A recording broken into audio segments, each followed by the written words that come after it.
Assalamualaikum warahmatullahi wabarakatuh. Nama diberi Ahmad Mukhlis bin Muhammad Maruzuki. Nombor metrik 059688. InsyaAllah hari ini kami akan membentangkan tajuk yang berkenaan dengan perkara yang haram dilakukan ketika haid, junub, hadas kecil dan istihadah. Perkara ini amatlah penting untuk kita pelajari dan fahami dengan lebih mendalam supaya tidak menjadi satu kekeliruan dalam kalangan kita.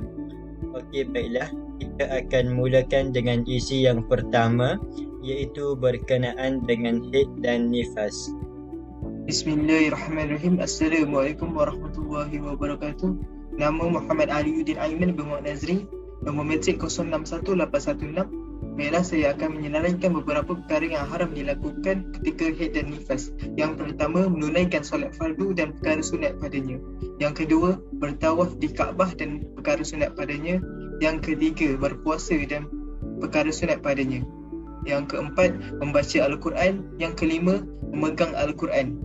Yang keenam, haram memasuki ke masjid. Yang ketujuh, melakukan jima atau persetubuhan. Yang terakhir, bermesraan dengan pasangan di bahagian antara pusat hingga lutut.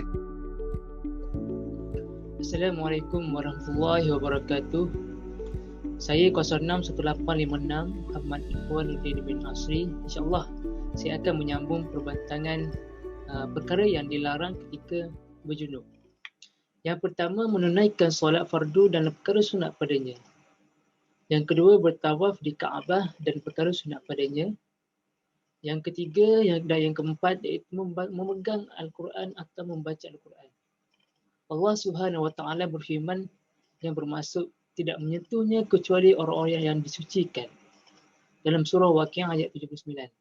Dan sementara Nabi Muhammad SAW bersabda, hanyalah orang-orang yang suci yang boleh menyentuh Al-Quran. Dan yang kelima ialah duduk di dalam masjid, yakni beriktikaf. Sementara untuk hadisnya Rasulullah SAW bersabda, tidak ada masjid bagi wanita yang sedang haid dan orang yang berjunub. Diriwayatkan oleh Abu Daud. Sekian daripada saya. Assalamualaikum warahmatullahi wabarakatuh.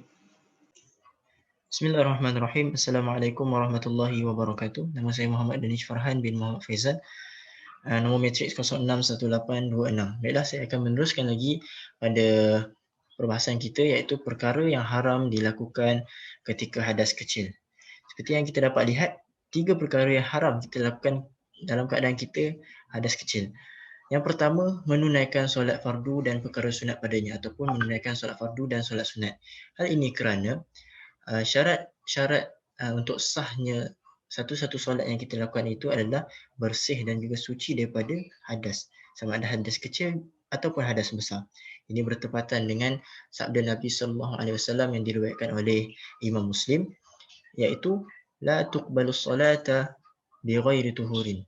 Tidak diterima solat hal keadaan seorang itu tidak suci. Jadi yang kedua pula, bertawaf di Kaabah dan perkara sunat padanya, sama ada bertawaf wajib ataupun tawaf sunat yang kita lakukan. Syarat sah tawaf kita itu adalah kita mestilah bersih dan juga suci daripada hadas. Seperti mana solat tadi, bersih dan suci daripada hadas kecil dan juga hadas besar, sama juga dengan tawaf. Yang ketiga, poin yang terakhir, memegang dan membawa mushaf Al-Quran. Kita diharamkan untuk memegang dan membawa mushaf Al-Quran ketika kita berada dalam hadas kecil.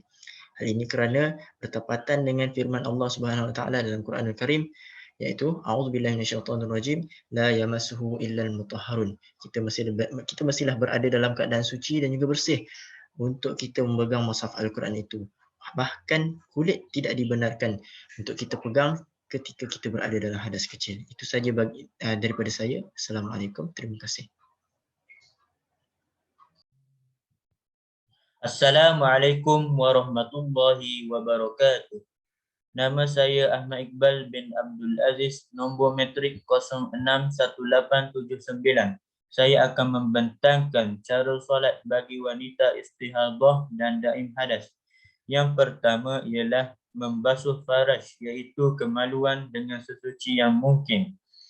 Yang kedua, menukar tuala wanita setiap kali ingin mengerjakan solat.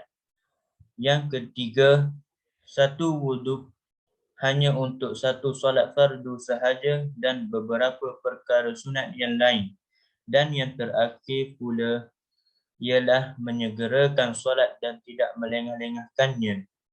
Sekian, itu sahaja daripada kumpulan kami. Syukran jazilan. Wassalamualaikum warahmatullahi wabarakatuh.